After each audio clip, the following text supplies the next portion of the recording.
জানতে পারতাম। তো গাইজ আমি আড়ালে ছিলাম, খুব ভালো ছিলাম, খুব শান্তিতে ছিলাম। গেমের ভিডিও বানাইতেছিলাম না। একটা সময় ছিল ভিউজের জন্য যা খুশি তাই করতেছিলাম, এটা ক্রেজ পাইতেছিলাম, ফেম পাইতেছিলাম, সাবস্ক্রাইবার্স পাইতেছিলাম, টাকা ইনকাম হচ্ছিল।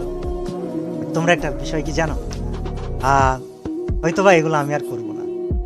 মানে কিছু পরিবর্তন, কিছু চেঞ্জ, কিছু জিনিস আছে, এগুলো না বলাই থাক। পরিকল্পনা আমি কাউকে বলবো না, শুধু আল্লাহ জানে আর আমি জানি। তবে তোমরা হয়তো এক সময় দেখতে পারবে।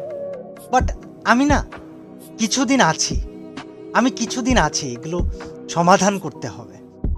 ফার্স্ট অফ অল ফ্রি ফায়ারকে টোটালি আনব্যান করতে হবে, অথবা যেই আংশিক কার্যক্রম নিষিদ্ধ এই অধ্যাদেশটা এনে দিতে হবে।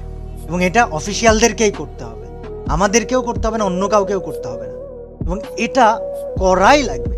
যদিও অফিসিয়াল আমাকে বলেছে যে হ্যাঁ, এই টুর্নামেন্টের আগে আমরা বিষয়টা বুঝতে পারি নাই, টুর্নামেন্ট শেষে অবশ্যই আমরা করব।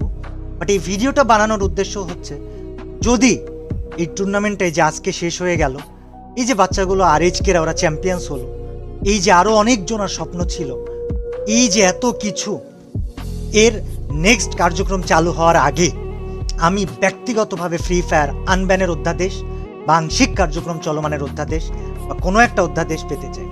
সবচেয়ে হাস্যকর বিষয় কি জানো, ই স্পোর্টসকে ক্রীড়া হিসাবে স্বীকৃতি দেওয়া হয়েছে এবং সেখানে ই স্পোর্টসের একটা অ্যাসোসিয়েশন ক্রিয়েট করা হচ্ছে।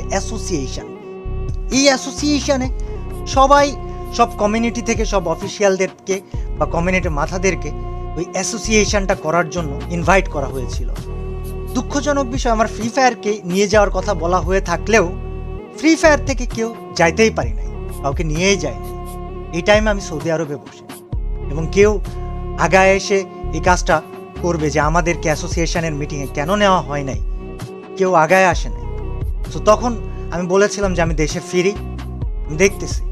বাট দেশে ফেরার পরে না, আমি কেমন জানি একটু আড়ালে, সবার আড়ালে চুপচাপ সব কিছু থেকে, এই দুনিয়ার ঝামেলা থেকে দূরে থাকতে খুব ভালোবাসতেছিলাম, পছন্দ করতেছিলাম, খুব শান্তিতে ছিলাম।